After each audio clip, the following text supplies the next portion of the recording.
Hi అండి, ఈరోజు వీడియోలో గోబీ ఫ్రై ఎలా ప్రిపేర్ చేసుకోవాలో చూపిస్తాను. రెస్టారెంట్ స్టైల్లో లాగానే చాలా క్రిస్పీగా టేస్టీగా చాలా బాగుంటుంది. ఈ వెదర్కి ఈవినింగ్ టైంలో వేడివేడిగా ఇవి వేసుకొని తింటే చాలా బాగుంటుంది. ఇప్పుడు ఇవి ఎలా ప్రిపేర్ చేసుకోవాలో చూపిస్తాను. వీడియో ఎండ్ వరకు చూసేయండి. దీనికోసం ముందుగా ఒక కాలీఫ్లవర్ తీసుకోవాలి. వాటిని పురుగులవి లేకుండా చూసుకుంటూ కట్ చేసుకోవాలి నీట్గా. ఇవి కట్ చేసుకునేటప్పుడు కొంచెం పెద్ద సైజులోనే కట్ చేసుకోవాలండి. మరి చిన్నగా కట్ చేసేసుకోకూడదు. కొంచెం పెద్ద సైజులో ఉంటేనే మనకి బాగుంటుందన్నమాట. వీటిని కట్ చేసుకునేటప్పుడు 1-2 సార్లు బాగా చూసుకుంటూ కట్ చేసుకోవాలండి. పురుగులు ఉంటాయి కదా, ఇలాగా నేను చూపిస్తున్న విధంగా కట్ చేస్తే ఈజీగా అయిపోతుంది. కట్ చేయడం చాలా ఈజీ అవుతుందన్నమాట. ఇలా కట్ చేసేసుకొని మధ్యలోది పడేసి చుట్టూ ఉన్న ఫ్లవర్ని ఇలా చేతితో చిదిమేసుకోండి.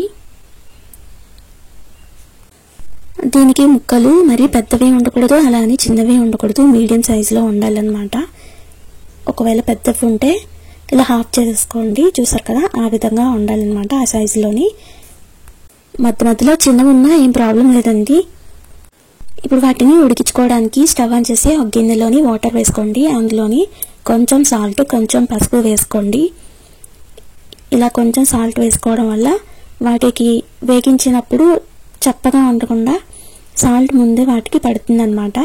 పసుపు వేయడం వల్ల పురుగులవి ఇంకా ఏవైనా ఉంటే పోతాయన్నమాట. ఇప్పుడు ఈ కాలీఫ్లవర్ని ఒక 70% వరకు ఉడికించేసుకోవాలండి. ఒక 5 మినిట్స్ అలా ఉడికిస్తే సరిపోతుంది.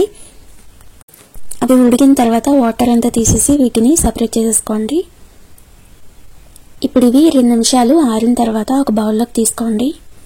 ఇప్పుడు ఇందులోని కొంచెం సాల్ట్ వేసుకోండి. మనం సాల్ట్ ఆల్రెడీ ముందే వేసాం కదా, కొంచెం వేస్తే సరిపోతుంది.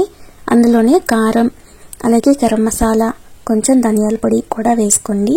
నేను కొంచెం ఫుడ్ కలర్ వేస్తున్నానండి, ఇది ఆప్షనల్, మీకు నచ్చితే వేసుకోండి. నేనైతే వీడియో పర్పస్ కోసం వేసాను. అందులోనే అల్లం వెల్లుల్లి పేస్ట్ 1 స్పూన్ వేసుకోండి. ఫ్రెష్గా దంచుకొని వేసుకుంటే దాని టేస్ట్ ఇంకా బాగుంటుంది. ఇప్పుడు వీటిని ఇలా చేత్తో కాకుండా ఇలా బౌల్తో ముందు కలిపేసుకోండి. ఇప్పుడు అందులోనే 2 టేబుల్ స్పూన్స్ కార్న్ ఫ్లోర్, అలాగే 2 టేబుల్ స్పూన్స్ మైదా పిండి కూడా వేసుకోండి. వేసుకొని మళ్ళీ ఒకసారి బాగా కలిపేసుకోవాలి.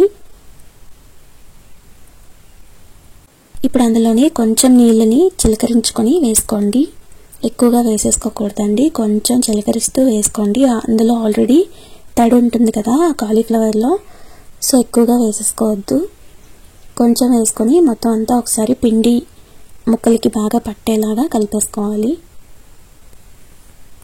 కలిపేటప్పుడు కాస్త మెల్లగా కలుపుకోండి, ముక్కలు ఆల్రెడీ ఉడికిపోయి ఉన్నాయి కాబట్టి.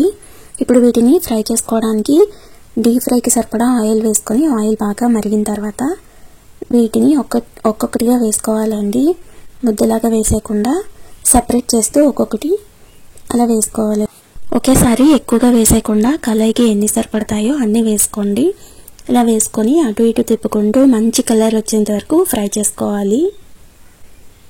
నేను ఫుడ్ కలర్ కలపడం వల్ల నాకు కలర్ వెంటనే కనిపించేస్తుంది. నిజానికి ఆ కలర్ అప్పుడే రాదండి, ఆ నురగలన్నీ పోవాలి. అప్పుడైతేనే మనకి బాగా ఫ్రై అయినట్టు అనమాట. చూసారు కదా, ఇలా నురగలన్నీ పోయి ఉంటే అప్పుడు మనకి ఫ్రై అయిపోయినట్టే. ఇలా మంచిగా ఫ్రై అయిపోయిన తర్వాత ఆయిల్ మొత్తం డ్రైన్ అయ్యేంత వరకు ఉంచుకొని టిష్యూ పేపర్ ఉన్న ప్లేట్లోకి తీసేసుకోవాలండి. ఇలా టిష్యూ పేపర్ వేయడం వల్ల ఎక్సెస్ ఆయిల్ ఏమైనా ఉంటే అది పీల్ చేసుకుంటుంది అనమాట. ఇప్పుడు అలాగే నెక్స్ట్ బ్యాచ్ కూడా వేసేసుకోవాలి. వేసేటప్పుడు సపరేట్ చేసుకొని వేసుకోవాలన్నమాట. ఇంతేనండి ప్రాసెస్, చాలా ఈజీ కదా. ఈ సీజన్లో కాలీఫ్లవర్ ఎక్కువగా దొరుకుతుంది కదా, మీరు కూడా మీ ఇంట్లో ఒకసారి ట్రై చేయండి. మీకు ట్రై చేసిన తర్వాత మీకు ఎలా కుదిరిందో నాకు కింద కామెంట్స్లో షేర్ చేయండి. అలాగే వీడియో నచ్చితే లైక్ చేయండి, నా ఛానల్ని సబ్స్క్రైబ్ చేసుకోండి. Thank you for watching.